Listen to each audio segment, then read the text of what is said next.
fix that audio yet. It's faulty. Allegedly. Oh well. We're in this building after all, so.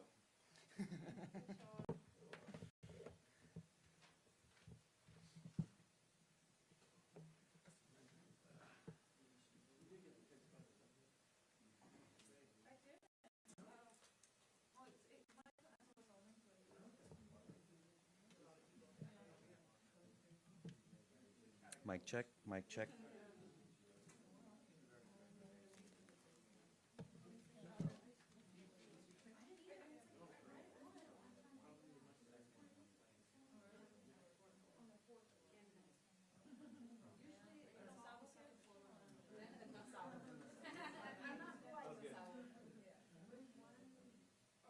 Jessica, do you have the mic on?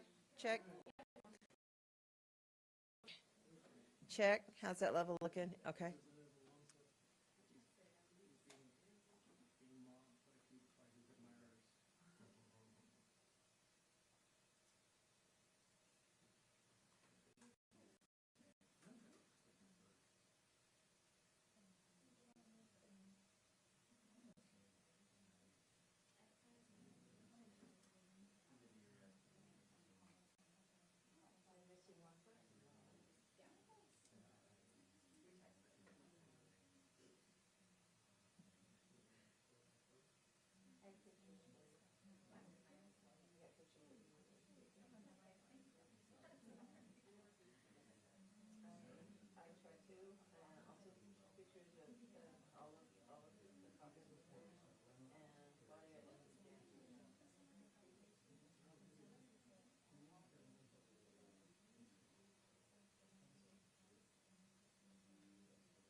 Okay, but normally, ideally, if we can be at least in front of the screen, right? All right. I didn't know you were coming up. Would give your name and your district number. Okay. Well, I'm flattered and honored that you would. Because especially if they'll work the audio and discuss the audio separately, so they won't. Right. My pleasure. That's right. All right. Well, yeah, you ready? Yeah, my phone was accidentally calling you. Uh-oh, I'm busy. You're here. Right. All right. All right. Well, thank you guys for being here. I appreciate it very much. So my name is Michael Brooks Jimenez. I'm state senator for District 44, which is the south side of Oklahoma City. And so I'm also chairperson of the Oklahoma Legislative Latino Caucus. And so that's part of the reason that we called you guys together today, is because today we celebrate Hispanic Heritage Day. And so we're pleased and honored to be able to have you here. And so every year, this is the 9th year that we've had Hispanic Heritage Day. Representative Menz, actually the person who founded the Hispanic Heritage Day before I ever got elected. But it's a tradition that we've been able to continue, and year by year it's changed here and there. And so this year we decided to be this would be a celebration, and that the theme of our event would be standing up for our neighbors. And so this year, obviously, within the Latino community, and especially within the immigrant community, obviously there are people that are scared, there are people that are anxious, there are people that are nervous. And so having a huge event on the steps of the Capitol wasn't the right thing to do this year. And so instead of doing that, what we did is we reached out to friends and allies. Friends and allies who perhaps could serve as the voice of the community. And so today, in addition to having a celebration on the second floor rotunda, we were able to have a roundtable with the governor. And we were able to talk to Governor Stitt about our concerns. And so the wonderful thing is that we had people there from the landscaping industry, we had people from the hospitality industry, hotels, restaurants, we had people from landscaping, we had people from construction. In addition, whenever we talked to some of those business leaders, they also related to that part of their concern was faith-based. And while these business owners are obviously entrepreneurs and people concerned about the bottom line, oftentimes several of these people are faith-based people too.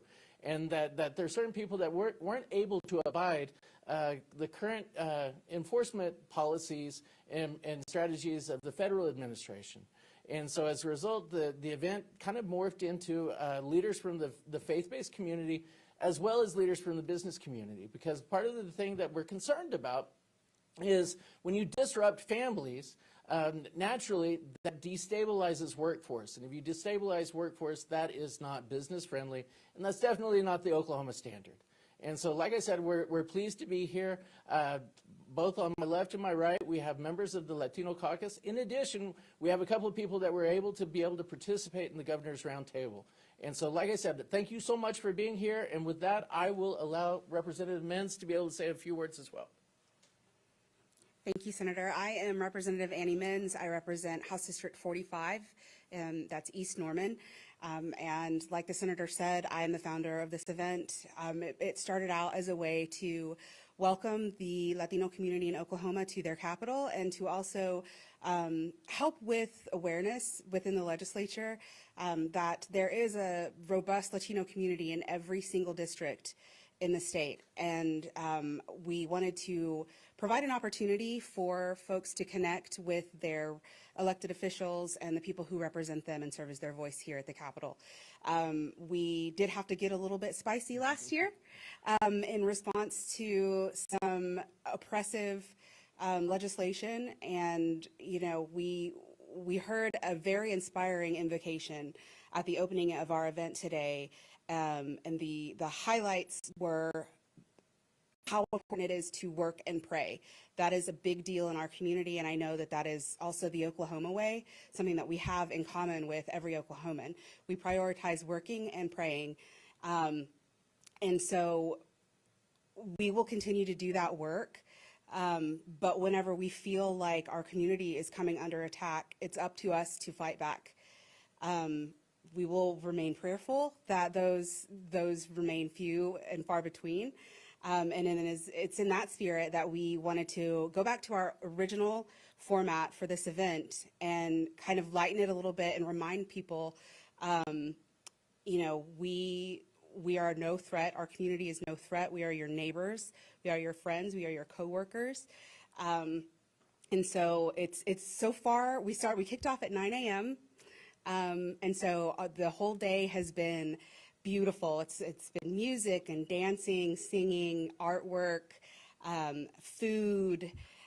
There's several booths down there that are showcasing different organizations that help specifically in the Latino community and help constituents of ours and of all of our colleagues in the legislature as well.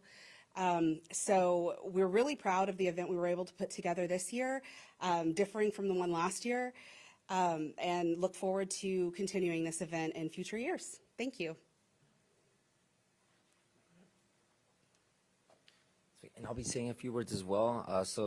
Representative Arturo Alonso, I represent District 89 in South Oklahoma City, and super proud of the work we've been able to do. I'm incredibly grateful that members of the business community, the faith community, were able to come and express their concerns because they recognize that a lot of the policies that we're seeing at the state and national level are harmful to their bottom line.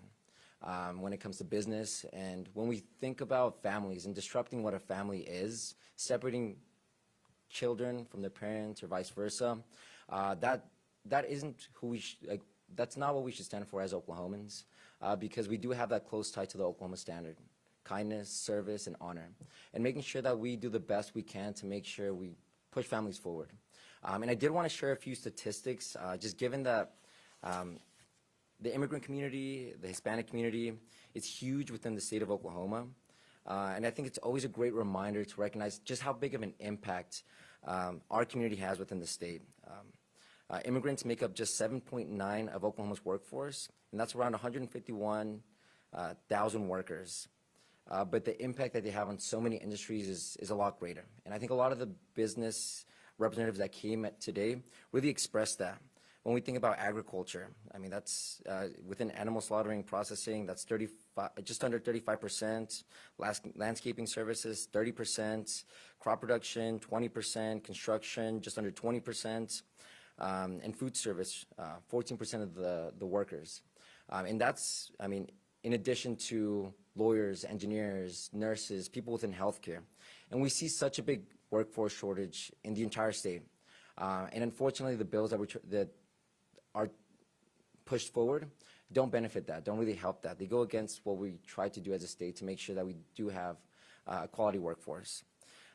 And going back to being someone that is connected very closely to the immigrant experience. I mean, I'm the proud son of immigrant parents from Mexico, and I see them work hard every single day to provide for my family, and in doing so, they provide so much to the state of Oklahoma. So proud to see the work that not only people within my own family, within my own neighborhood, are able to provide, but within the entire state of Oklahoma. And it's amazing to see the work that they're continuing to do, but it is unfortunate whenever there is policies that demonize and criminalize these individuals that are just doing the best they can. And it is important to mention, too, that we do have a broken immigration system. It's one that doesn't work, unfortunately, since people that are trying to do it the right way oftentimes have to wait decades to be able to do that. So we need to fix that. We need to focus on solutions, not just the politics. And I am grateful again for all the people that were able to come out and support us during this Hispanic Day at the Capitol. Thank you. And so, like I said, this year we really called on friends and allies. And so this has been a tremendous experience, regardless of political party, regardless of perhaps positions on other things, especially from the faith community, that if you're a true follower of Christ, the message is clear: how you treat the stranger, how you treat the visitor, the person to you. And so in that, I've had the privilege and the opportunity to be able to meet Joel Kersey. And so Joel Kersey, he can tell you his title, but he's from the National Association of Evangelicals. And probably, I don't know how often he stands up with 3 Democrats in a press conference, but we're pleased and honored to have him, and we'd like to give him a chance to be able to say a few words as well. Thank you. Yes, I'm Joel Kersey with the National Association of Evangelicals, representing Oklahoma, and I live here in Oklahoma. And at the NAE, what we care about are, what does the scriptures say about key issues of our day, and how can we live that out? And so on the topic of immigration, we do care about how we deal with the processes. And when it comes to deportations, we have recently produced a study with our partners regarding just Christians in the country, in America. 1 in 12 Christians are either facing deportation or know someone who is facing deportation, the potential of that. 1 in 12 Christians. And for us as the Christian community, when one person of our body is suffering or fearing for their livelihood or whether they can go out of their house the next day, all of us as Christians suffer as a result because we're connected through the body of Christ. So we care about how we treat one another in regards to our immigration policies And we also care about securing the border and keeping our country safe. We want to see both of these things done together, and that is why I can stand here today and say that we can do both at the same time. And so we would be calling our elected officials, both at the state level and the federal level, to fix the broken immigration system through policies that will affect the long-term future of our country and for immigrants who want to come here. And that is what we believe the scriptures teach us to do, is care for the foreigner and also care for our neighbors, which includes Americans and immigrants. And so I'm here today to say that we're calling for that, and we want to see both our state officials and our federal officials move in that direction. Thank you so much. All right. And last but definitely not least is a person who's been a champion within the Latino community for over 20 years, and probably one of my very best friends. And so at this point, I'd like to introduce the superintendent of Santa Fe South Schools, Chris Brewster. And I know Senator Brooks as not only my board chair, but as a sincere friend, so I'm grateful to be here today. I appreciate you all being here today. Thank you for, as members of the press, covering significant issues like this, and I'm grateful to see you out in force.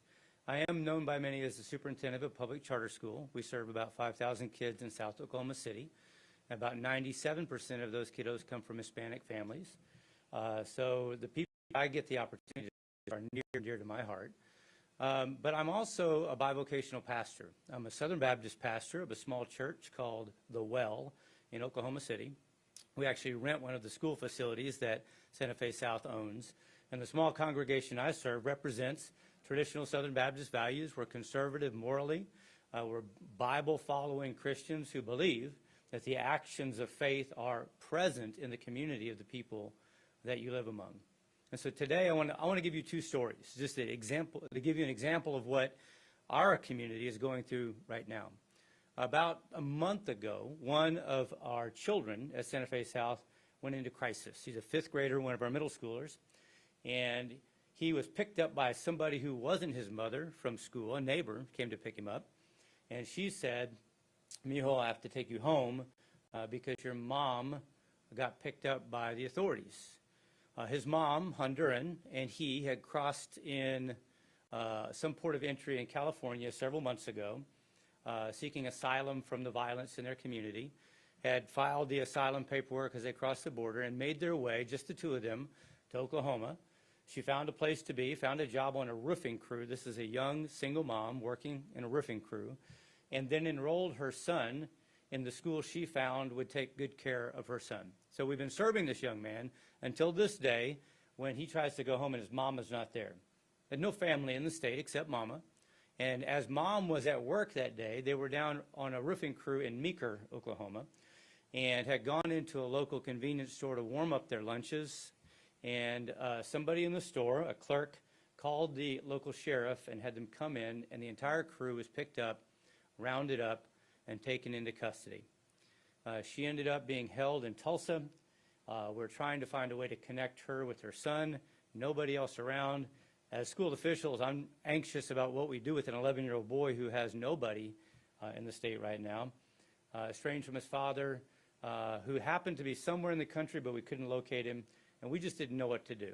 Now, this isn't a one-off story. This is a frequent similar occurrence in our community as these types of things occur.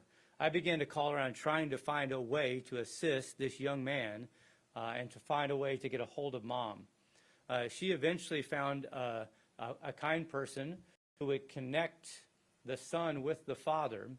Dad came from several states away about 4 weeks after mom had been taken into custody, and then took the son to another state. Mom is slated for deportation in the next couple weeks, and it is unlikely that she will see her son again unless he is deported as well. This is a genuine tragedy that a child in our state, under our care, ends up in this type of crisis because of things that adults did on both sides of the issue. And then while I'm here today, I got a text I shared with Senator Brooks. He probably didn't have time to read it, but this is from one of my principals today in one of my elementary schools. "Hey, I wanted to let you know that one of my first grade teacher's father has been detained. one of my school teachers in one of my buildings, her dad was detained today. He had to appear this morning, and they have him detained, sending him to Tulsa and then to Texas.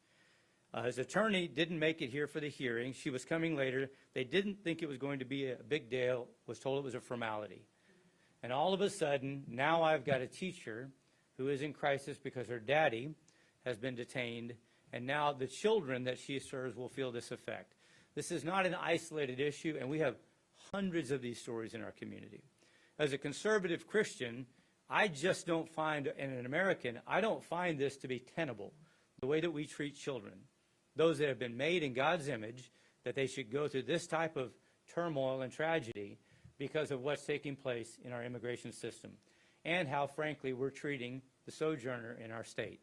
So even as a registered Republican, deeply held conservative beliefs, I find a great deal of continuity in the beliefs of those that are with me on this stage today in how we should be treating our children.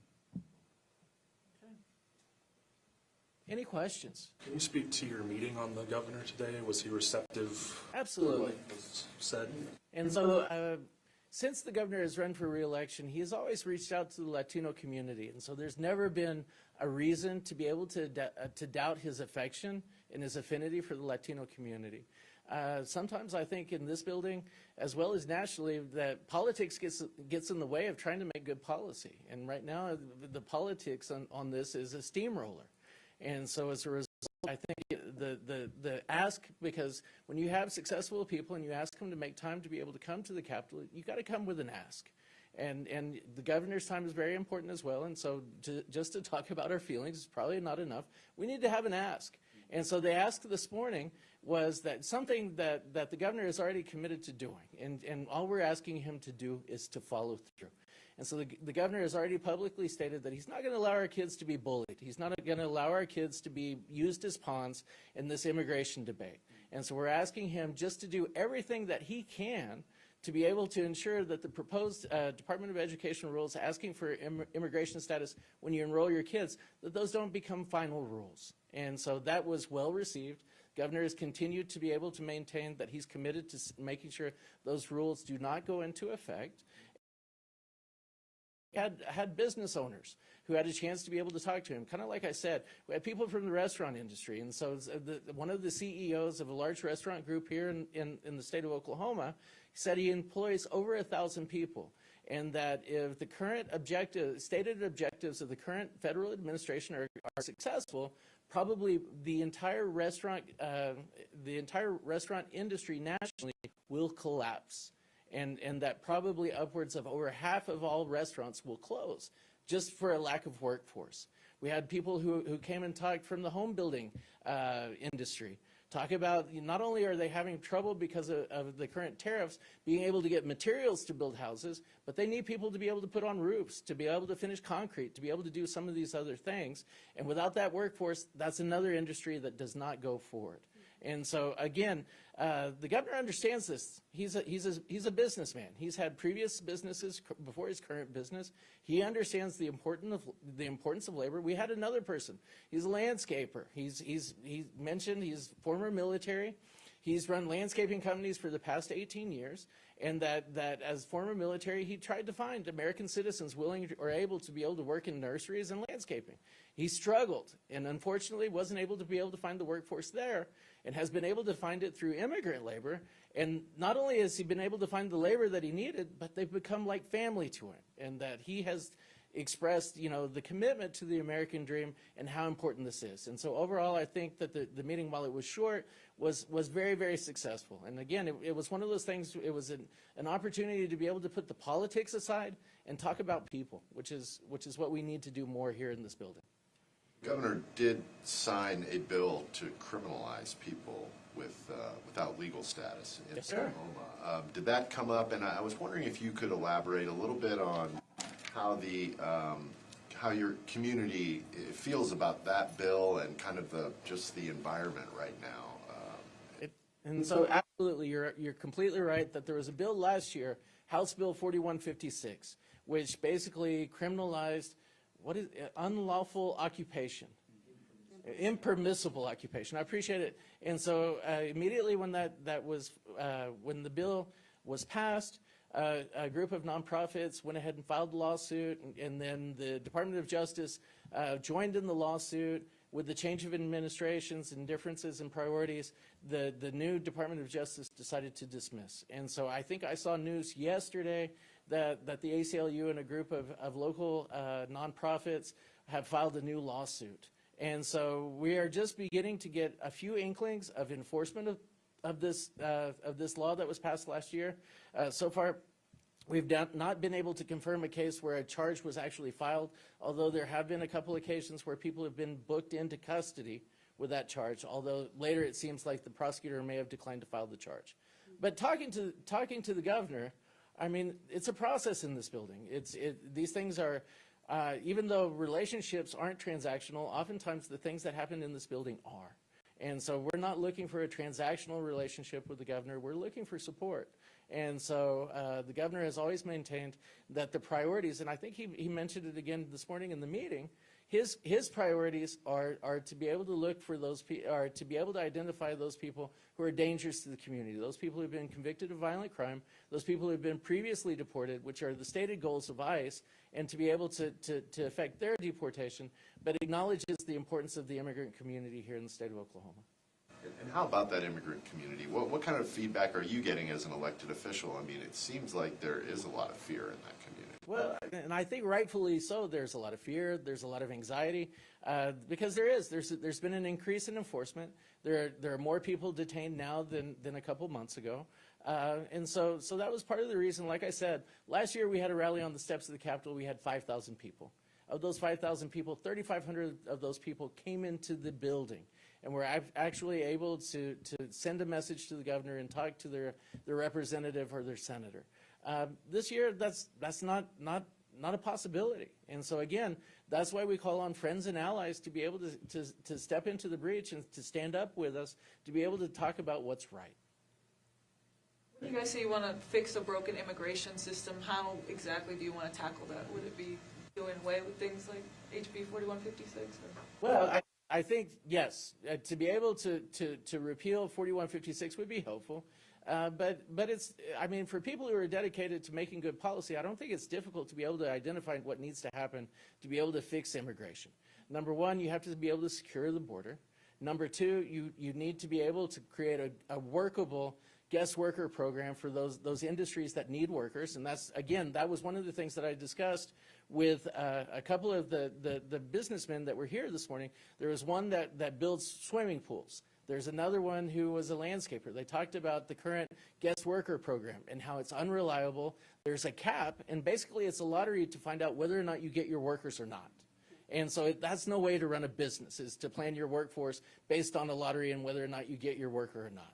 And so to be able to, like I said, to be able to secure the border, to be able to come up with a workable guest worker program, and then to be able to address the people that have been here, you know, that are already here, either through the blind eye or the purposeful ignoring of the people that are here that currently don't have a path toward permanent residence or citizenship. To be able to create a path for those people. How do you feel like misinformation has played a role in everything going on? And so I know that Rep. Alonso is our AI kind of expert, so I'll allow him to be able to answer that question. Yeah, I mean, and misinformation unfortunately has ran rampant when it comes to potential ICE raids. We haven't really seen a credible ICE raid, but because of the fear, because of the anxiety, people will see something that could be along the lines of something, and then they'll kind of just all share it on social media, and it really sparks a lot of fear. So that's one thing we've been trying to do a lot of work in, to combat that fear and pre-bunk things. So as we see things being posted on social media, making sure that we engage with, okay, like what is the credibility behind this post? And just trying to educate and inform our community to make sure they know whether something is legit or not. So the Latino Caucus, through our social media activity, we've been trying to do work to really combat a lot of that misinformation because there has been quite a bit. Yeah, and lots of it's just and motivated because of fear. What conversation are you guys having as Democrats up here on the stage right now with your Republican colleagues about the state of legislation and what comes up and how it might be working or not for the purposes that it's intended. So today I was able to present a resolution on the House floor. It was actually a concurrent resolution, just signifying the day, but also I was able to list some statistics, kind of like what Alonso did earlier, just about the impact that our culture and our community has in the United States and in Oklahoma. And so when we talk, we talk a lot in this building about ag. We can't have that conversation without talking about immigrant labor. We talk a lot about grocery prices and making everyday life more affordable to everyday Oklahomans, and we can't have that conversation without talking about immigrant labor. So making sure also that my colleagues understand that while some things are sensationalized on the national level, especially on social media, the stories that we come to tell and these statistics that we provide, behind all of those are people. Those are your neighbors, your constituents. And that resonates a lot of the time with our Republican colleagues, because we know that at the end of the day, ultimately they're here because they care about the people of Oklahoma too. Most of them set aside, their personal feelings to get jobs done that need to be done for Oklahomans. And so it's easier to talk to those, the ones who are here for the right reasons, because they understand that we're here for the same reason. We just maybe have a little different idea on how to get there.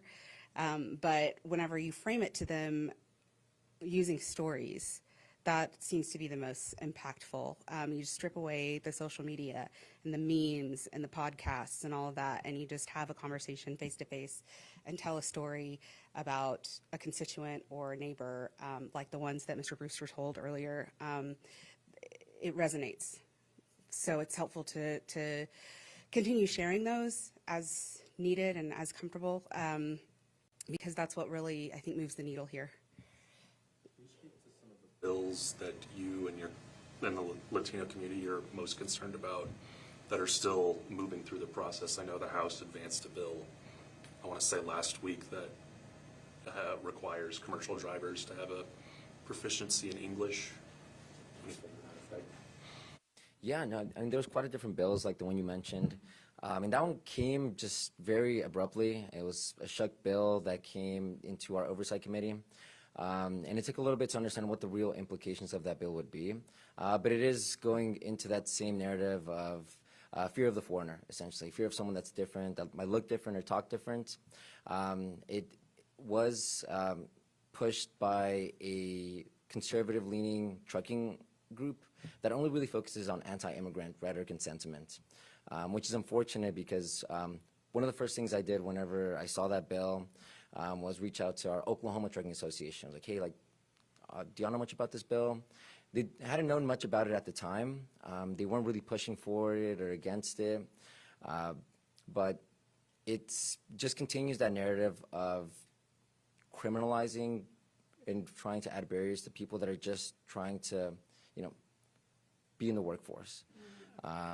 So it is a bill that, made it through committee, unfortunately, because it was pitched as public safety, but going back to what we've mentioned before, it's individuals that are recruited by employers here in the United States to get a job done, and they're able to do that right now through legal means, since that's so the bill focused on people with visas, I think B1 visas and B2 visas, so it wasn't doing anything regarding undocumented labor, but it was just people that we're doing it through legal means, but because maybe they were perceived to not be proficient in English, then they would be targeted with that bill. And go ahead. Oh, sorry. And to add to that, there are a number of bills dealing with access to health care, affordable housing, education, the admin rules. Those are our issues too. So our community is following, concerned with those. We've been tracking bills about like eviction reform, that kind of thing. Early on, I filed a bill about free lunches, and I know that Senator Hicks did as well, and a number of our Republican colleagues did as well. I mean, these are all issues that matter to our community as well, and so we have basically the same issues. Whenever we're talking about being proactive and reactionary, that's where we kind of get into the specifics of which bill, like numbers. So, I mean, we're up here talking about immigration because someone else brought it up. If we had our way, we would be making bills that, you know, made groceries cheaper and raised wages and made schools safer and things like that. But like I said before, as long as those bills keep coming up that we feel are an attack or oppressive, we're going to stand up. Can I ask a question? Can I answer one more thing on the trucking bill? And so Representative Alonso mentioned it, but one of the things that unfortunately happens in the system, especially as late as we are in session, is that they check a bill that had to do with something, and then they replace it with completely new language after the committee deadlines. And so basically they bypass the vetting process on some of these bills. And so it's the same thing that happened with House Bill 4156 last year. It was introduced, all rules were suspended, and it was rammed through without a committee hearing or without any of those things. And so unfortunately, if something is a good policy, then I think it's worth being vetted, and it's worth going through the committee process to be able to make sure it's as good a piece of legislation as it possibly can, instead of the shell game of shucking a bill and having something else pop out. Yeah. I'm sorry. I was curious about Chris Brewster, right? The young man that you were talking about, his mother being picked up, would that have been an example of the local sheriff coming to the crew and saying, we're going to detain you for impermissible occupation under House Bill 4156? I would have to presume that's the case. I don't have the details on it, but I don't know otherwise unless they were ordered to produce proof of documentation or legal status why they would have been detained otherwise. I have a related question kind of on that note. Just the way that you guys are thinking about the distinction between federal immigration enforcement that occurs in Oklahoma, which has been going on since before Trump and before, the past 10 years, and the state level immigration enforcement, which is coming up with House Bill 4156 and some other pieces of legislation. Just for the community, how you guys are thinking about that relationship and who you should be looking out for, you should be interacting with folks, just your guys' mindset and headspace on that. I think for me, I'm a small government advocate, and the closer you get to the local community, the better. And it feels icky when we have federal government oversight in our communities like this in any way, shape, or form. And then when the state begins to adopt federal jurisdiction, previous duties, it doesn't feel right either. And maybe I need to adjust my mentality, but the way I was raised and the social studies teachers I had taught me about that clear delineation between the federal and local governments. We don't give advice to our families except to console them and to assure them that schools are safe places to be where they should still be bringing their babies. But it is disconcerting when we have elected officials, even in education, saying that schools and churches should be places where immigration raids can take place. I just cannot imagine a person of faith finding that acceptable. And certainly public school advocates like myself don't find that acceptable. And Brewster, just asking along those lines, it sounds like the administrative rule was a big topic of conversation with the governor today. I was curious what you have been hearing from Santa Fe South families about that, and just what the impact could be from a rule like that. So when it was initially proposed, we heard a lot from our community and community advocates, and then we began to press out information through the community and families that we have, just assuring them that at this point there was no reason to believe that was going to be the case, that we felt there was strong advocacy against that. And it was really heartening to hear our governor state boldly that that was not going to happen on his watch, that we would not weaponize the immigration process against children. I think that really helped our families to feel a bit better about the process, but that specter has had loomed over many of our families in many different ways for lots of years. So it's not anything really new that they've been dealing with. Brings me to want to ask the representatives in the room. So obviously the Senate has passed out a resolution to deny that rule, but I was curious, have you guys been able to talk to the other side of the aisle about maybe where they stand? Some Republican senators did file amendments to amend the resolution to get that rule through. So I'm curious, have you been able to talk with others about where they stand and where this could go? Unsure of when it's going to get heard, but. Right. Yeah. We'll still try to keep a pulse on when that might be. Yeah. But so far, I mean, so if you go back to the committee hearing that we had for the administrative rules, there was similar sentiment. I mean, wanting to disapprove those specific rules as well, because they do harm students, parents, and our school systems as well. So far it's looking like they would be in opposition, but we're still going to keep an eye on it from what we've seen so far. That's kind of just more based off the committee hearing and the points that were brought up by Republican members. Ask for any of the caucus members who want to speak on this. It seemed really interesting to me that obviously there's a lot of uncertainty and fear, like you all have said. At the same time today, there's been music and dancing and positivity. Could you speak to what that says about this community, what the mindset is right now? That's our temperament. Yeah. I think it's an old Mexican word, but they tried to bury us, but they didn't know we were seeds. That's our temperament. So we're happy to be here. So many of these people, they risk life and limb to be able to come here, right? And so whether they came through the desert, they came through a port of entry, or wherever they came, they had to pick up and abandon what they knew to be able to come here. And so the resilience of our community is amazing. The work ethic of our community is amazing.